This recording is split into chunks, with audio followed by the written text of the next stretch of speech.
One of the most worrying aspects of the US-China competition in recent years is the dearth of direct military-to-military diplomacy between the United States and China. During the Shangri-La Dialogue earlier this year, hosted by IISS, International Institute for Strategic Studies, in Singapore, there was hope for the two superpowers to have that kind of military-to-military direct communication or conversation. Unfortunately, it did not happen. Despite the handshake between the defense chiefs of the two superpowers, there was no substantive dialogue. Instead of finding common ground, what we saw was each superpower presenting its image or vision of what's best for the region. And at the same time, we saw both the Chinese and the Americans criticizing each other and blaming each other for whatever is wrong with the status quo. So not much dialogue between the two sides. Nevertheless, we had other countries, especially the keynote speaker, meaning the Prime Minister of Australia, emphasizing the need for guardrails, the necessity for having at least some working arrangement to ensure that the two superpowers do not drag the rest of the world into their own conflict. More than that, the Shangri-La Dialogue also put the ASEAN on the spot. After all, it was hosted by Singapore, and there was a huge delegation from ASEAN countries, including from the Philippines. That also raises question about ASEAN's role in terms of mediating between the two superpowers and whether ASEAN has the wherewithal to deal with the challenges of our era. To better understand the biggest challenges facing our region, we're going to talk to someone who really knows what he's talking about. He has been an analyst of ASEAN, he's part of the IISS organization, and he directly and closely observed the big speeches and the big moments in the recently concluded Shangri-La Dialogue in Singapore.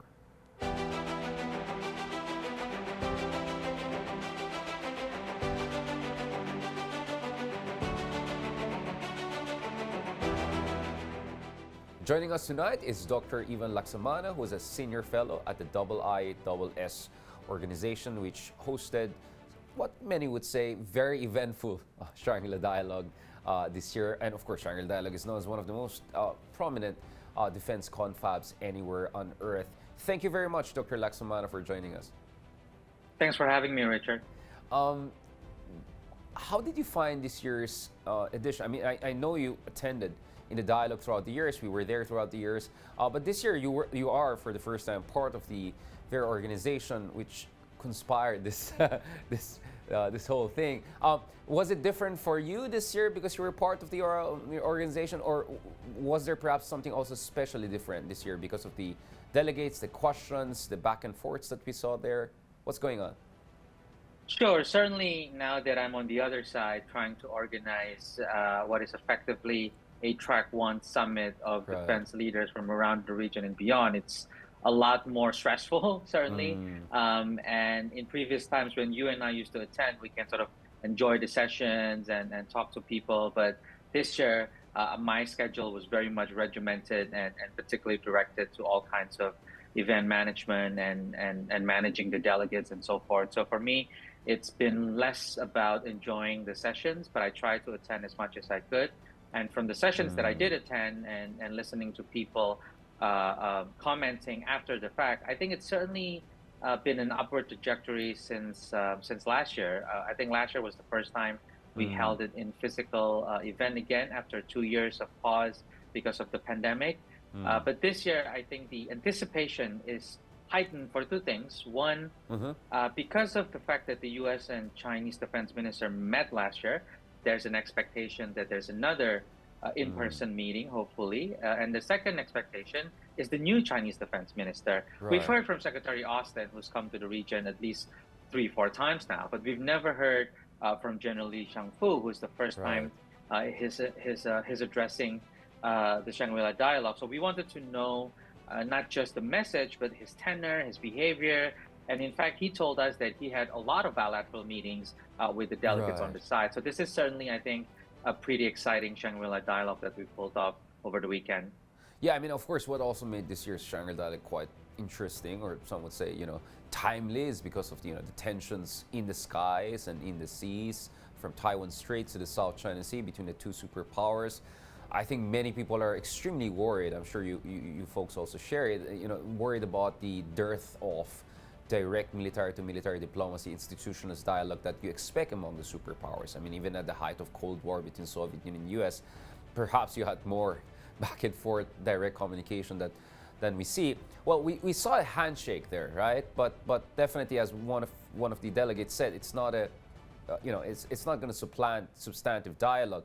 What is your understanding of that? I mean, did you feel that you guys are at least doing something special of putting these two gentlemen in the same table and somehow getting a handshake out of it? How did you feel about it? Well, certainly we at the IISS pay enough and serious attention to the seating arrangement and the timing and everything. We certainly put that into serious consideration. But I think the initiative to actually do the handshake and all of that would have to come from the delegates themselves. So I think it's certainly a good sign that at least there is a handshake, as small as it seems. It is a significant event because it sets the tone for everything else that follows.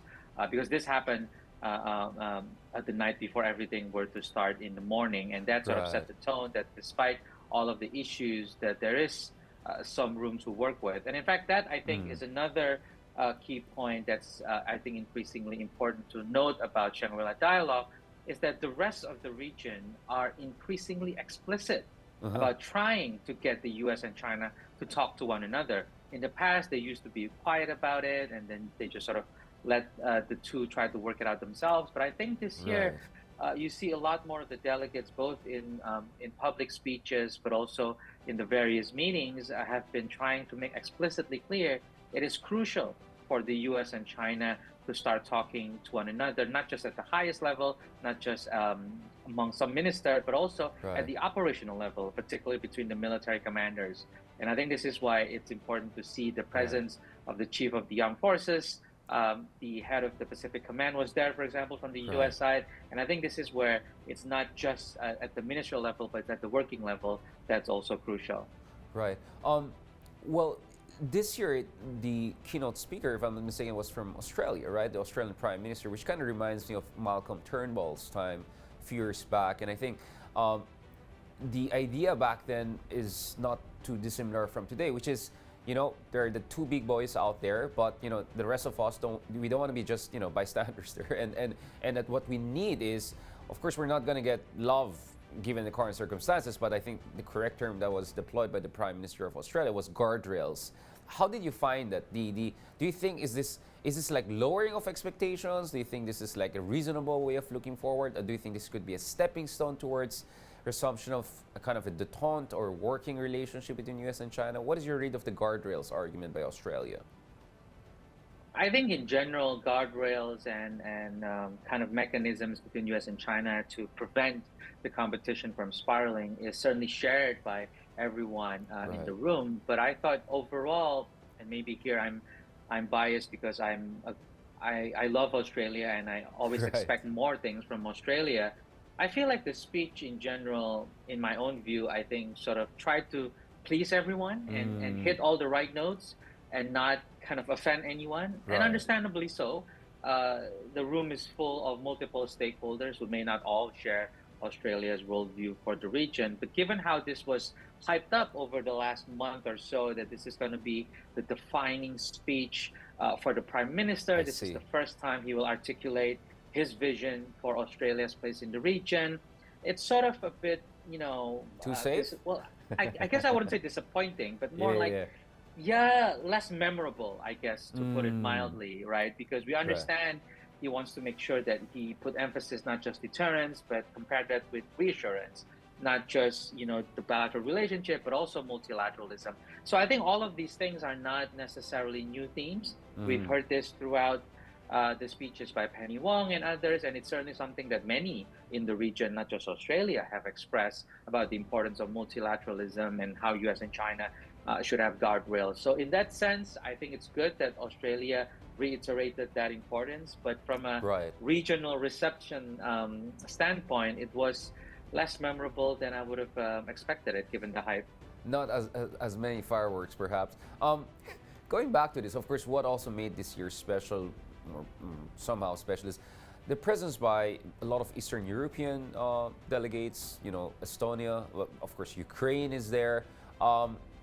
Can you tell us a little bit about that? I mean, did that add a new flavor to the conversation? Because from my understanding, when I was in Estonia and visiting NATO countries late last year, I mean, Eastern Europe is feeling that they have their moment. You know, that for a long time, folks in, forget about the big ones like France and Germany, but their sense is like Belgium would speak too much for them, right? Or Netherlands, and it's time for Poland, for Estonia, this kind of countries. Was that reflected there in Shangri-La? Do you feel that the Eastern European folks, not to mention the Ukrainians, were really, seizing the moment to make their worldview also reflected in the global discussion?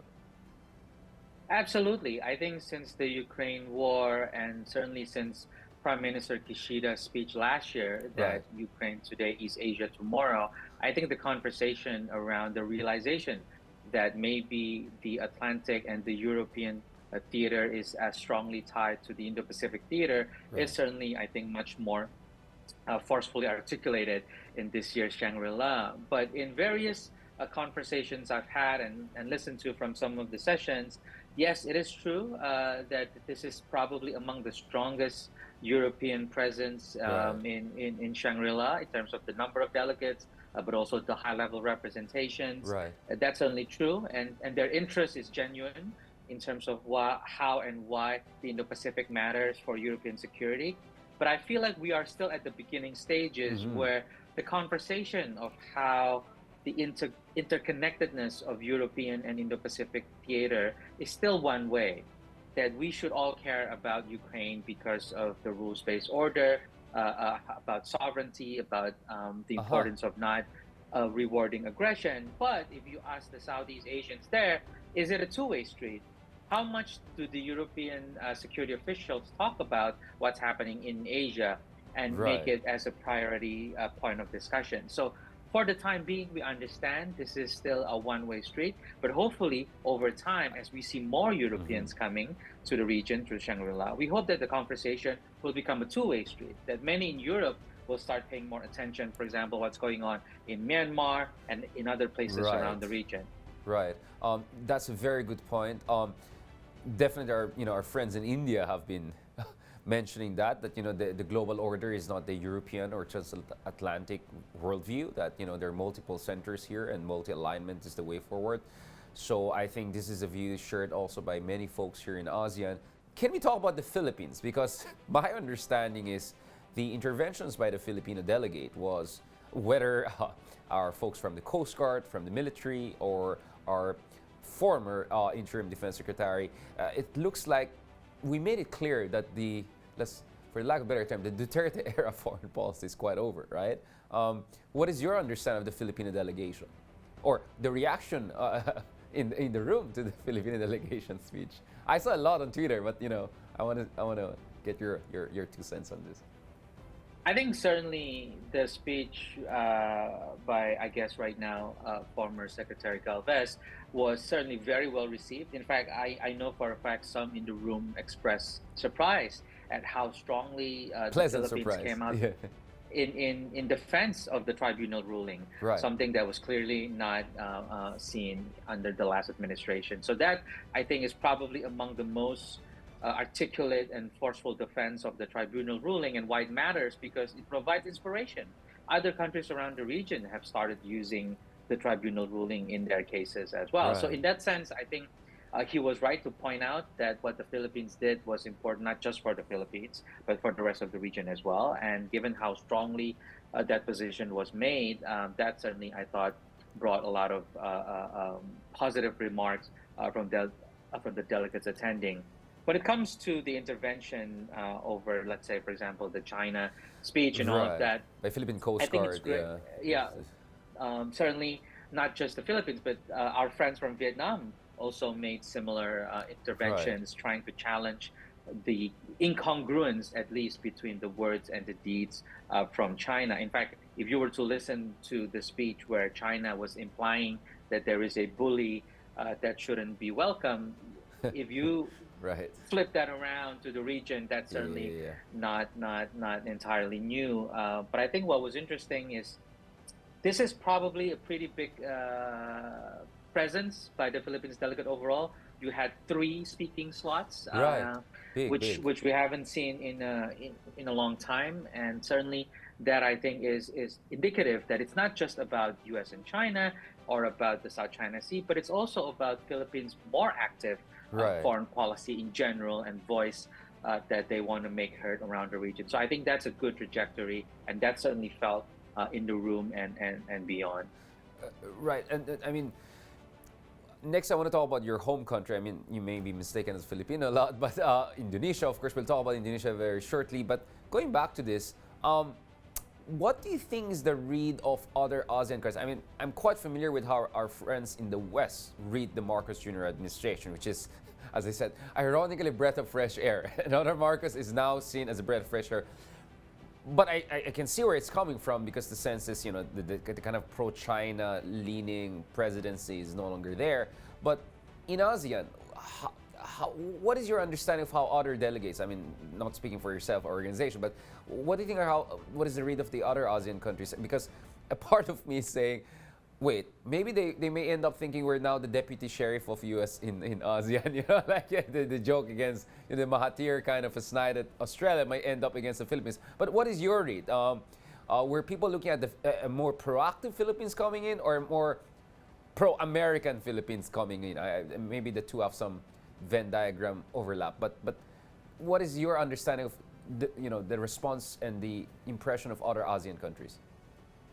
I think you're absolutely right to point out that there is a potential conflation between an active Philippine foreign policy and then sort of the support or the growth in the relationship with the U.S. I think over specific issues like Taiwan and others, certainly there are concerns that the revival of the U.S. Alliance with the Philippines could kind of escalate the U.S.-China competition to the point of potentially making Philippines as part of a regional contingency over Taiwan. That's certainly part of the conversation. But we also share Philippines' concern when it comes to, for example, overseas foreign workers who are based in Taiwan. Correct. Southeast Asians in general can be up to 800 to 900,000 of our citizens in Taiwan. So we do share that concern. And we also know that Philippines is not monolithic, that just because some of the key officials are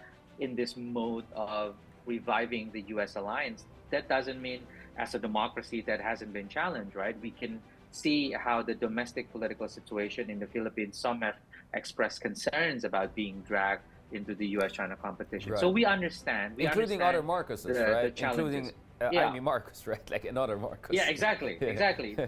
And I know that was actually reported in the Indonesian press that the non-executive branch of the government actually was sort of challenging, including local governments who are still uncertain about the EDCA sites and all of that. But I think in general, because the way the Philippines have approached the region in a very, international law first, and then maybe ASEAN, and then U.S. alliance, it's not too obvious that the U.S. Revival has sort of overtaken everything else. I think Philippines still continue to express some hedging, but also because the insistence on international law and ASEAN is still part of the narrative. So in that sense, I don't think we should be afraid that somebody in Jakarta or Malaysia or others start accusing Marcos of a second deputy sheriff from the Australian side. Not there yet, I think. Now, let's talk about your country, Indonesia, another very interesting country in ASEAN, if I could put it mildly. Of course, one of the highlights of the Shangri-La Dialogue was the intervention by Defense Minister Prabowo Subianto, who many see as the front runner to succeed Joko Widodo, with all due respect to other potential candidates and maybe Jokowi's own preferences. What is your read of that? Because my sense is in the panel where the Ukrainian defense minister was talking, he said something like, I don't know this looks like a Russia-based plan. I mean, like, clearly the Eastern Europeans were not, too infatuated with the intervention by the Indonesian defense. Like, what was going on there? I mean, as an Indonesia expert, and as an Indonesia Armed Forces TNI expert, is this like Prabowo kind of trying to get his own presidential bid in motion? Is this like a preview of what he could be as a president? Or is like Indonesia struggling to kind of I want to say relevant, but to be a potential mediator there. What's going on there? I Or think maybe it was a great certainly, speech and we don't know that. I mean, you tell us, yeah. yeah. I actually was in the room when he spoke about those so-called policemen. I was also in the room. It was a different room when the Ukraine defense minister was asked to respond to that proposal. In both rooms, the mood of the room was kind of in awe and disbelief, I guess, or amused, to put it mildly. I'm not sure amused is the word I would use, given some of the because it was so words detailed. I mean, it was wow, very. this guy is thinking ahead. Yeah. Yeah, I think you will find some in the room agreeing with the gist or the intention of the message in which we should start talking about some sort of a peace plan. But of course, the details is what kind of created all kinds of negative reactions from around the region and beyond. Secondly, we have also seen in the last 24, or I guess now 36 to 48 hours, the foreign minister and the president of Indonesia both sort of disavowing the plan and saying that this is a private suggestion of the defense minister. And I've also seen in the local press some who are trying to capitalize the proposal as a domestic political ploy to demonstrate, Prabowo's bold proposal, as the WhatsApp group messages would say. But I think in general, this is a reflective of a deeper and perhaps broader strategic pathology in Indonesia's foreign policy and defense diplomacy, because for a long time we are a little bit complacent. We always think of ourselves as geopolitically important, and so therefore we should just do nothing and regional powers will try to court us. And that creates the complacency where our ideas, our resources and strategy are not tested. They're just in our head, and we think it's a good idea until we put them out there, and then you get to see the reactions that are not always favorable. And this is also, I think, a longer problem where defense and foreign policy are not necessarily coherent, because Jokowi's preference for economic policy as the driving force for strategic policy means that that's the priority, right? Not figuring out how defense and foreign policy could work with one another. So unfortunately, this came to a rather high-profile way over the weekend. But certainly, I hope that, in fact, the president has said in a press report that he is hoping to call on Prabowo to have him explain exactly what he meant with the proposal. So I don't think anybody from the rest of the region and beyond, certainly not from Russia or Ukraine, took the idea seriously. And that, I think, hurt Indonesia's standing. To be coming out with the proposal and not be taken seriously, I think is probably worse than not having any idea at all. I appreciate you making that contextual explanation, etc. Going back to this, I mean, the sense a lot of us are getting outside Indonesia is that finally, the spotlight is coming on Indonesia. I mean, the whole thing about the world's biggest invisible nation. You know what I'm saying? Like, I mean, as early as the 1980s, we had people like folks from Stanford and Mars talking about how Indonesia was not getting much love and attention because, from Marcos in the Philippines to Aung San Suu Kyi in Myanmar, it's like the bandwidth of attention towards Indonesia was very disproportionate to Indonesia's heft, size, etc. During the SPY period, in fairness with Martin and Targao, I think people began to see that Indonesia has a global vision, or at least a regional vision, and there were many interesting interventions at the level of ASEAN, etc. And it comes the early years of Jokowi, like he was more like a mayor president, which feels very familiar to us in the Philippines, except Duterte traveled a lot, right? Except not to the West, all the time to China, multiple times to Russia. But let's say since the G20 summit last year, at least we're glad that, Jokowi is, more active internationally, at least compared to where he was. And internationally, there's also more attention being given to Indonesia. Can you tell us what's going on there? Do you think that Indonesia is not ready for prime time, or that there's overcorrection of Indonesia not getting much love and spotlight in the past? What's going on here? Or to put it more positively, these are just the birth pains of a emerging power, if I can put it that way. Yeah, I think certainly there's a lot of expectation because, as you said, SBY certainly set the stage for Right. Indonesia to step into the global arena. But unfortunately, under Jokowi, the focus has always been very much economic and your bread and butter issues. And there's nothing wrong with that Sure. because let's face it, our country still face all kinds of economic development issues. Our economic potential are still very much geared towards inwards and so forth. But I think what's been challenging, and this is in reference to the G20 in particular, Right. we came out of the G20 presidency, I think, drawing the wrong lessons. I think we draw the Uh-huh. lessons that, sure, if we focus on geopolitics and not economics, it's not necessarily better for us. In fact, when we focus on economics, it actually worked out well for us. Mhm. And I remember at the beginning of the G20 presidency, right after the invasion of Russia, where some in Jakarta are still saying G20 is a economic forum, it's not a geopolitical forum, so we shouldn't talk about the invasion.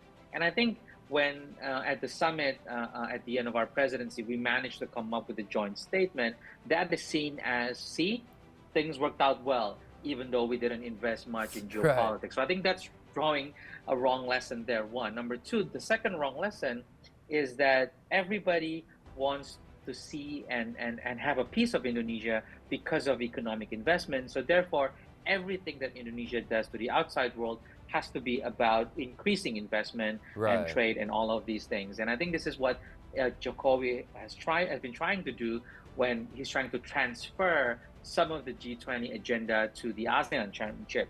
Issues like health infrastructure, energy transition, that's all going to be part of the ASEAN agenda. In fact, I would look out for the September summits where Indonesia is going to launch a separate sideline summit to the East Asia Summit, where it's called the Indo-Pacific Forum. And Right. some of the main agenda will be about Which these kinds of Marsudi talked issues. about, I think, back in February, January, lot. Yeah, yeah, yeah. Exactly, exactly. And these are all the agenda that was pretty much from the G20 as well. So Right. the impression among Jakarta policymakers under Jokowi is that our economic priorities determine our foreign policy. But of course, the world has changed so significantly Sure. that's not even possible anymore. Right now, Indonesia, to give one small example, is now being confronted with U.S.-China competition in energy supply chain. Sure. If we were to, for example, tap into the Just Energy Transition Package or IPAF and all of that, turns out when you have been doing business with Chinese companies on your key energy supply chain, that creates problems. And so I think this is something that we're trying to struggle Right. to fully understand and deal with. But I'm afraid the clock is up, and we have to have a new president next year.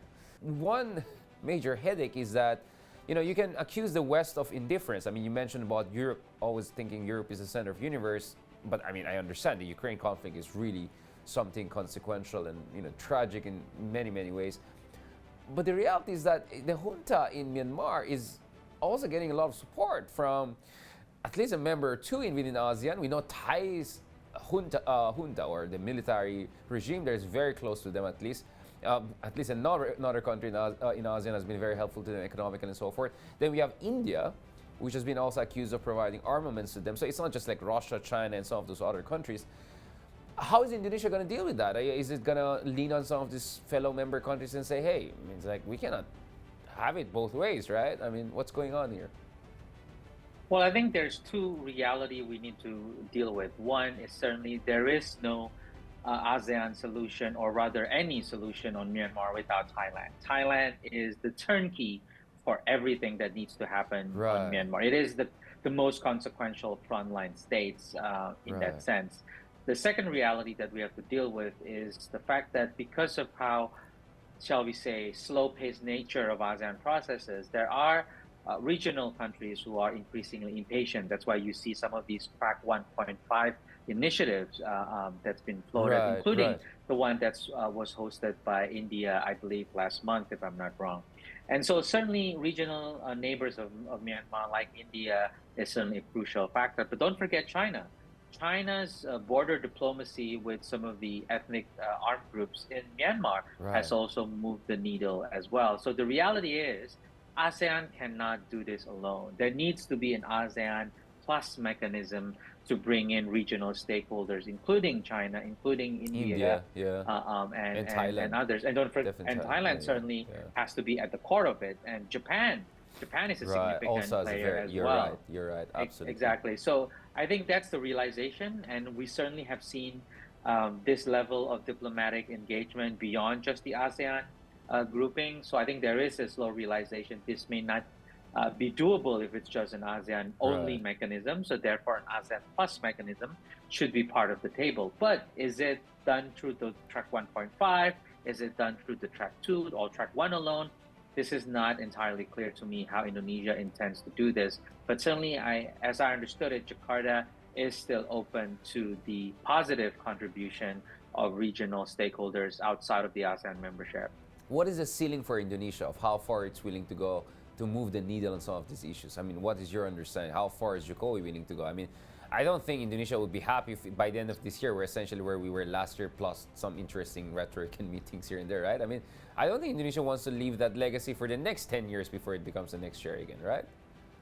Absolutely. I share that optimism and I share that aspiration that Indonesia should, by the end of its chairmanship, have more than just, yeah, we said some things Yeah. or that we met some people. It should be more than that.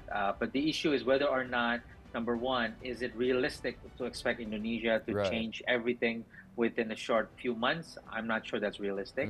Can Indonesia develop some sort of long-term implementation framework to the 5-point consensus? Maybe, but that requires strategic capital and diplomatic maneuvers. That's not easy, but it's still part of the process. I think at the very least, Indonesia's chairmanship can be said to lay the groundwork for a more inclusive engagement Right. with stakeholders beyond SAC, beyond NUG. For a long time, there aren't that many of those in Indonesia who know how many ethnic groups there are in Myanmar, who is Right. representing which group.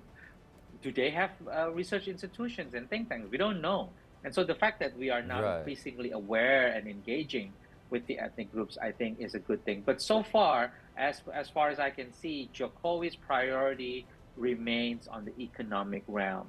He will still make it the point that the 5-point consensus is live. It's what we're holding on, and it is what he wants to be seen as implemented. But so far, it's been a very challenging process. Right. And speaking of ASEAN, I mean, East Timor's membership is kind of in play, right? I mean, has the needle moved enough for us to realistically look at, you know, East Timor joining in 5 to 10 years from now?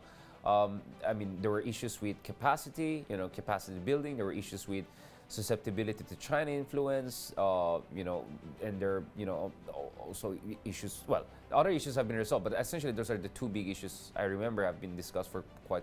Are those being addressed right now, especially by Indonesia, given, let's just call it, historical responsibility that Indonesia has on the East Timor question, if I can put it that way? Yeah. Yeah, I think certainly the membership of Timor-Leste and the framework that we hope to be able to put forward Right. to the rest of ASEAN this year is certainly on the table. And in fact, it is considered a high priority for the Jokowi administration. But I think this is not something that you should rush. I think this is something that you have to Right. carefully consider because we've had our own share of challenges when we admit Cambodia, Myanmar, Laos, and Vietnam, almost 2 decades now. And this is where I think we're trying not to repeat some of the mistakes we've made before and to make sure that if we do admit a new Right. member, the integration framework, the capacity building program you mentioned, as well as other preparation are in place. But no one, I think, is against this process. In fact, everyone is committed to it. Singapore is developing its own capacity building program specifically for Timor officials to be able to take on the Right. mantle of ASEAN chairmanship soon. So hopefully, it's less than 10 years, but it's not something that we have finally decided on the specific year timeline. But we'll see. We'll see what happens in September at the last summit. And on the South China Sea issue, I mean, of course, as a Filipino, for us, this is, you know, the vortex, right? I mean, for us, it's been since 1990s that we first discussed a legally binding code of conduct, and last time I checked, we're still figuring out how far we have gone since the outline was kind of signed with a lot of fanfare from China and others a few years ago. I know that back, throughout the years, you and I have been having some discussion on this. I don't think we fundamentally disagree, but I think, is this an issue of just shifting the goalposts and like, I don't think this is really something for ASEAN, right? Like this is, what is your take on the South China Sea issue, and ASEAN's approach to it? I think certainly, as the common talking points among ASEAN watchers is that once something comes alive in ASEAN, it never dies. And the COC is a little bit like that. Once Zombie? It's there, it's hard to remove. It's a diplomatic zombie. Yeah, but the challenge is, of course, a realistic assessment, because the context and the spirit and the strategic intent of the DOC-COC process is very different 20 years ago than today, right? It was supposed to be a tension management mechanism, which clearly did not work. It's supposed to be a temporary way so that we can actually eventually have maritime delimitation talks. That clearly did not work as well. So when I was in Manila several weeks ago, at least that conversation is being honestly talked about. Should we reassess whether or not the COC process is fulfilling our strategic needs today? And if so, what kind of issues do we still need to figure out? Because let's face it, one of the challenging issues is also the lack of openly clarifying claims between the ASEAN claimant states themselves of where things stand on the maritime delimitation, because technically nothing about the COC process should be preventing the ASEAN claimant states, let's say Malaysia and Philippines, to talk among themselves on maritime delimitation, or Vietnam and Philippines, Indonesia and Malaysia. Nothing about the COC says you cannot talk about maritime delimitation until COC is completed. Nothing. So in that sense, if there is a serious reconsideration of the value of the COC process, then the next question is, what are the ASEAN claimants willing to do and talk about when it comes to genuine maritime delimitation talks? And we've seen with Indonesia and Philippines, Indonesia and Vietnam, we can actually, under UNCLOS, work through our own issues and finalize our own maritime delimitation talks. So I think this is the issue of political will. Are we prepared to say that the COC process is now, sure, it's nice to have, but it's not our priority, because our priority is to finalize maritime delimitation talks? Or are we going to keep using the COC process as a way to stop us from actually addressing the hard questions? I mean, I'm not going to be Foucauldian governmentality, but I mean, they fear that like the COC discussion is kind of enabling, giving kind of a diplomatic cover to China, because always China can say, well, we're negotiating, except they're checking the facts on the ground on a daily basis. Just to conclude our long conversation, I mean, we can go on forever on this. We hope to catch you again in the future, hopefully in person, inshallah. Ivan, Medilateralism, is this something that could work, really, as far as Philippines, Indonesia, some of these countries are concerned? And the reason I'm asking is this, I think outside there's an impression that much of ASEAN is going to fall towards China, right? Except the Philippines, obviously, right now. But I mean, as someone whose heart is very much in ASEAN, as someone who has tried to understand Indonesia, Malaysia, a lot of countries. I mean, I remember earlier this year in Putrajaya, Anwar Ibrahim was in hot waters by the Anshan regime on not being tough enough on China. That was like, who would have thought about that 5 years ago, 6 years ago? So and some would say maybe Indonesia, since the North Natuna tensions have been flaring up. Maybe Indonesia is becoming more aware of the threat posed by China. We're not saying they're going the Filipino way, but the reality is that at the same time, we hear much more from Indonesia or Malaysia when it comes to the AUKUS, for instance, right? There's a sense that there's more sensitivity to anything Western, neo-colonial, whatever, but there's not as much, appreciation of the China threat. What's going on there? I mean, what are the misunderstandings about the China threat perception situation in Indonesia? Is it a moving target? Is it evolving? Is it fluid? What's going on? Well, first, certainly, minilateralism has worked for us. We have minilateralism, regardless of Quad and AUKUS. In fact, we have one before Quad and AUKUS, the Malacca Straits Patrol, the Sulu Sea Patrols. These are all examples of security minilateralism that's facilitated out of the good relationship that we built over the years through ASEAN. Right. So I don't think it's an alien concept for Southeast Asian states. Of Absolutely. course, Yeah. when it comes to the minilateralism that Southeast Asian states prefer, they're much more limited.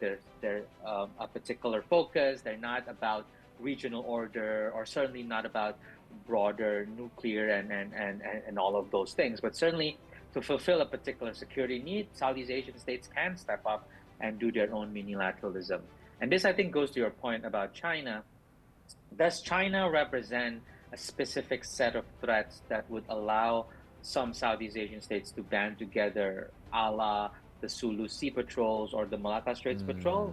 I don't think so. Right. I feel like China represents a much bigger strategic challenge that requires a much more comprehensive approach than just 3 or 4 countries working together over a specific territory or body of water. And I think this is where in Indonesia, there is not yet a realization that China represents a bigger strategic challenge than a matter of maritime law enforcement once or twice a year. And I think that's the mistake, that many in Jakarta does not yet see China as this overarching strategic challenge that could upend regional order as we know it, and especially the growing U.S.-China competition that has cross-domain implications beyond military. It's now spreading to economics and technology. Right. And certainly, yeah. right. If Southeast Asia is claiming that the future of their economy is dependent on financial tech and the digital space, that would be very much affected by U.S.-China competition. We are still not fully embracing that challenge, and in fact, we tend to view it with, as long as we can still do economic business with China, everything else is secondary, and China's behavior at sea is sort of a maritime law enforcement problem. I think that's where the mistake is, that we do not fully appreciate the gravity of China's strategic challenge for the region. But do you think there could be kind of a rude awakening? I mean, at the rate things are going in terms of China's assertiveness, its militarization of the disputes, not only the militarization. I mean, I remember 10 years ago, Indonesia didn't want to even talk about the whole issue of UNCLOS arbitration. Its hands were forced, essentially, right? But if you want to go the ostrich way, it's going to catch up with you again a few years down the road. I don't see China slowing down. I mean, do you think there's going to be a rude awakening at some point? Indonesia will be forced to really reassess how it's not aligned with the U.S., etc. But have a realistic appreciation of the situation. Do you think that rude awakening is in the mix? And last point, perhaps for our interview, do you think countries like Indonesia are comfortable in a world whereby China is the hegemon in our part of the world? Would they be okay with that? Because Philippines, I think, most Filipinos would easily tell you, based on the surveys, we're not comfortable with the idea of a China-led world. We may have issues with America, but it's kind of like given that America is the hegemon. But I know it's a diametrically different situation in many ASEAN countries, and in authoritarian ASEAN countries, I'm sure they may even be happier with the China-led world. What is the situation in Indonesia on that question?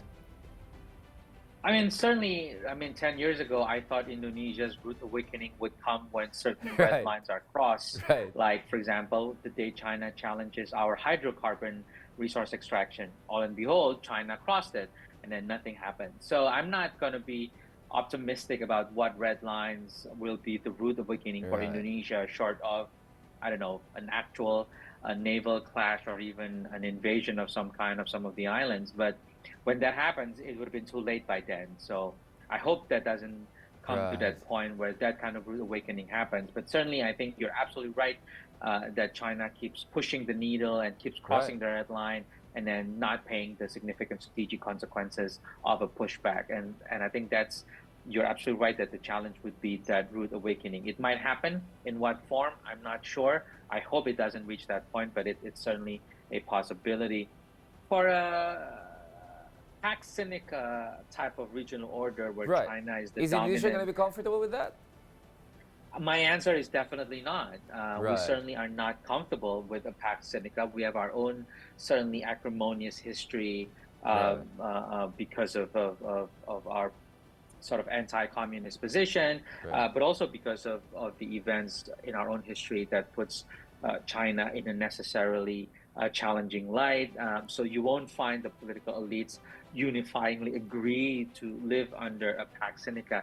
The worry isn't the realization that we are living or not living in a Pax Sinica. The worry is that we are sleepwalking into one without realizing that we already live Right. in a Pax Sinica. And by then, it'll be too late. Right. On that note, I'm not sure very optimistic note, but on that very realistic and honest note, thank you so much, Ivan Laksmana. We really appreciate you joining us. And of course, our sincere condolences for your recent loss in your family. Thank you very much, Ivan, again, for joining us. Thanks, Richard, for having me. Always a pleasure. Catch us again next week here on One News. You can also check out the long conversation on Spotify, YouTube, and Google Podcasts. I'm Richard Heydarian, and that is The View from Manila. We're One News, all sides, all the time.